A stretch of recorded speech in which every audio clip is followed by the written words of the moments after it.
The card is the size of a wedding invitation. Tan cardstock. Formal script. It arrived in the mail like any other piece of correspondence. Except this one had a man's name on it, a date and a time, and a request that you come watch him die.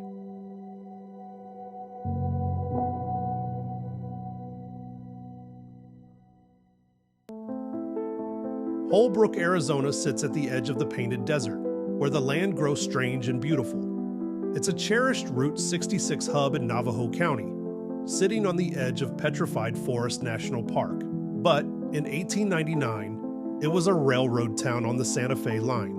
Law and order were loosely defined. Gambling was popular. It had a saloon called the Bucket of Blood. It was exactly what you'd expect from a frontier outpost. Holbrook was also the kind of place that existed because the tracks needed a stop, and the stop needed workers, and the workers needed somewhere to drink. George Smiley was one of those workers, a section hand on the railroad, by every account unremarkable, until the morning of March 28th. The trouble started over a wage dispute. A few days of back pay he was owed and couldn't collect. He'd been given the runaround long enough that by the time he ran into his foreman, T.J. McSweeney, on a Winslow, Arizona street, he'd had a bit to drink and had run out of patience. McSweeney had his wife and 3 small children with him. After a heated confrontation, Smiley shot him in the back. There was no chase, no standoff. Smiley was tried, convicted, and sentenced to hang on December 8th, 1899. The story should have ended there. It didn't, because of the man whose job it was to pull the lever. Frank Wattron was not what you'd expect from a frontier lawman. He'd been a school teacher, a newspaper editor. He knew how language worked, how a well-chosen word could land harder than a fist. He was also, by 1899, the sheriff of Navajo County. And Arizona territorial law required him to formally invite the district attorney, fellow sheriffs in the territory, and at least 12 reputable citizens to witness any execution under his jurisdiction. It was a bureaucratic formality. Sheriffs across the territory sent them regularly, plain, procedural notices. A name, a date, a time. Nobody outside the territory paid much attention. Wattron figured if the law required him to send one, he might as well make it worth reading. The invitation he had professionally printed read, in full, "You are hereby cordially invited to attend the hanging of one George Smiley, murderer. His soul will be swung into eternity on December 8th, 1899, at 2:00 p.m. sharp. The latest improved methods in the art of scientific strangulation will be employed, and everything possible will be done to make the surroundings cheerful and the execution a success." He signed it. F.J. Wattron, Sheriff of Navajo County. A reporter got a copy, then placed it on a wire service. Within days, it had run in papers from New York to San Francisco. Within weeks, it had been reprinted in London, Paris, and Berlin. The frontier had just gone international. Arizona was still a federal territory in 1899. That meant the President of the United States was, functionally, Frank Wattron's boss. William McKinley was not amused. McKinley contacted Governor Nathan Oakes Murphy directly.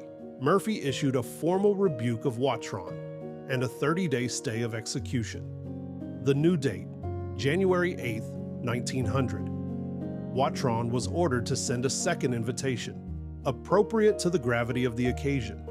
He begrudgingly complied. The second invitation arrived on black-bordered stationery.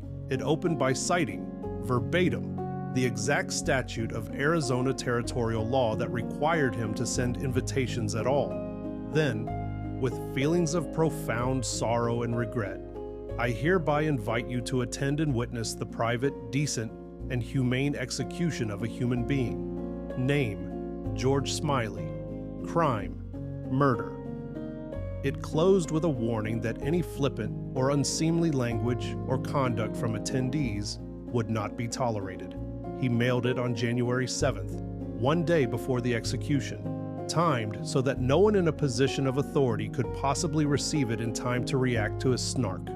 Legally compliant, physically impossible to stop. Later, when asked about the whole affair, Wattron was characteristically direct. "Well, I got a hell of a lot of notoriety anyway." George Smiley hanged on January 8, 1900, in the jail yard of the Navajo County Courthouse, a building so new the mortar was barely dry. Richardsonian Romanesque brick, shipped from Gallup, New Mexico. The jail cells had been manufactured as complete iron units in St. Louis and arrived in Holbrook on railroad flat cars, the same line Smiley had worked. In the days before his execution, he converted to Catholicism and was baptized. When asked if he had any last words, Smiley said he had nothing to say, except to thank the sheriff and his deputies for their kindness since his arrest. He thanked the man who was about to hang him. He is still, to this day, the only man ever legally executed in Navajo County. The courthouse still stands in Holbrook. It's a museum now. I walked through on a quiet afternoon. The cells are still there, original, intact, small and dark in a way that doesn't require explanation. Frank Wattron died 5 years later, August 2nd, 1905. An accidental overdose of laudanum taken to help him sleep. He was 43 years old. What survived was one man's words. History is odd that way. A sarcastic message that wasn't supposed to travel farther than the next town over. A reporter in the right place at the right time. That's all it took to make Wattron an immortal piece of history, and reduce Smiley to a footnote at his own execution. History doesn't always care about trajectory or justice, or who deserves it. It remembers what it remembers.